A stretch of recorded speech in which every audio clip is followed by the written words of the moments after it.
দুর্নীতিতে যে বাঁচানোর কারিগর তাকে তো রাজ্যসভায় পাঠাতেই হবে। মুখ বন্ধ রাখার জন্যই এটা হচ্ছে পুরস্কার।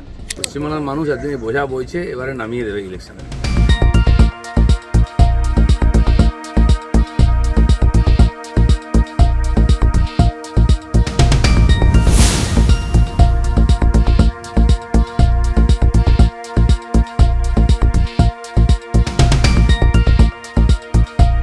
তৃণমূল কংগ্রেস রাজ্যসভায় কাকে পাঠাবে পুরোটাই তাদের বিষয়।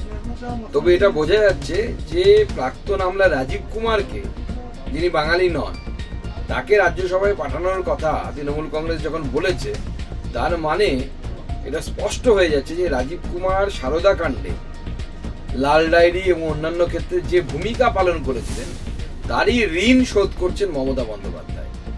আর এটা আমি আগেই বুঝতে পেরেছিলাম বলেই ডিজি নিয়ে গান বেঁধেছিলাম। তার জন্য উনি আমার বিরুদ্ধে মামলাও করেছেন। কোনো অসুবিধা নেই, উনি রাজ্যসভায় যাচ্ছেন। জানেন মমতা বন্দ্যোপাধ্যায় যে রাজীব কুমার যদি মুখ খোলেন তাহলে বিপদ। মুখ বন্ধ রাখার জন্যই এটা হচ্ছে পুরস্কার। যে শহীদ দিবস ওনারা পালন করে 21 জুলাই, সেই শহীদ দিবসের যারা নায়ক, যারা গুলি চালিয়েছিলেন, তাদেরকে উনি এমএলএ করেছেন, মন্ত্রী করেছেন। আর রাজীব কুমার তো ওনাকে সাথ দিয়েছেন এত বছর, সমস্ত ভালো মন্দতে বিরাট অবদান আছে, তাকে তো পুরস্কার দেওয়া উচিত। মানিকা গুরুস্বামী নতুন চমক তৃণমূলের প্রার্থী। ঠিক আছে, রাজ্যসভায় যাকে ইচ্ছা পাঠাতে পারেন, পার্টির সেটা অধিকার আছে। উনি তো অন্য রাজ্যের লোককেও পাঠিয়েছিলেন, কিন্তু ওখানে টিএমসি কি শুরু হলো না। পশ্চিমবাংলার মানুষ একদিন বোঝা বইছে, এবারে নামিয়ে দেবে ইলেকশনে। বাংলা আগে, এগিয়ে বাংলা, কত বাংলা।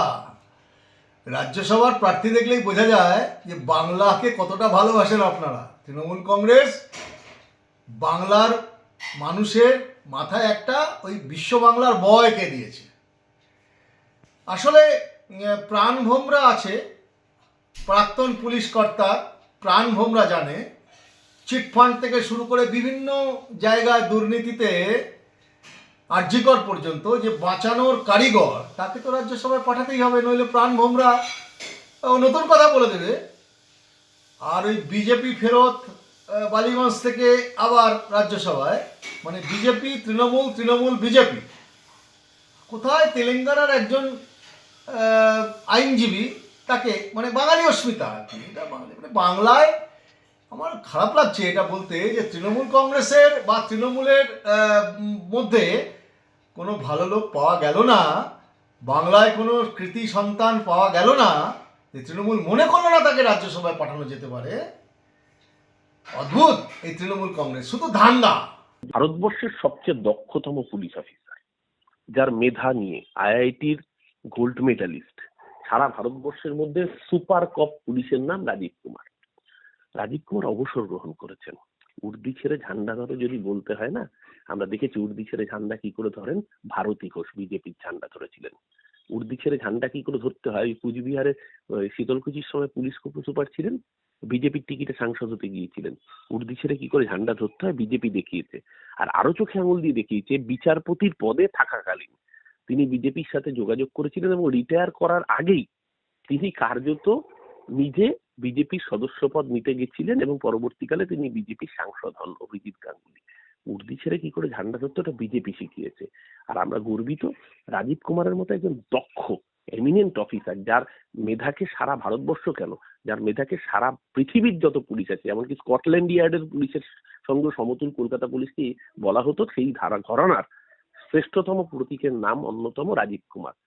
বাংলার মানুষের জন্য আগামী দিন তিনি কাজ করবেন।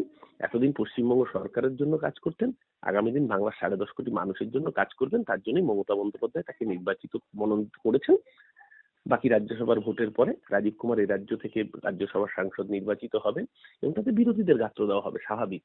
কারণ এই ধরনের দক্ষ পুলিশ অফিসার, এই ধরনের প্রশাসনিক কাজে দক্ষ মানুষ যখন পার্লামেন্টে যাবেন, তাতে রাজ্য সমৃদ্ধ হবে। তাতে বিজেপি সিপিএম এর গাত্র দেওয়া থাকবে, এটা স্বাভাবিক। কিন্তু ওদের যত জ্বলবে আমাদের তত ভালো চলবে।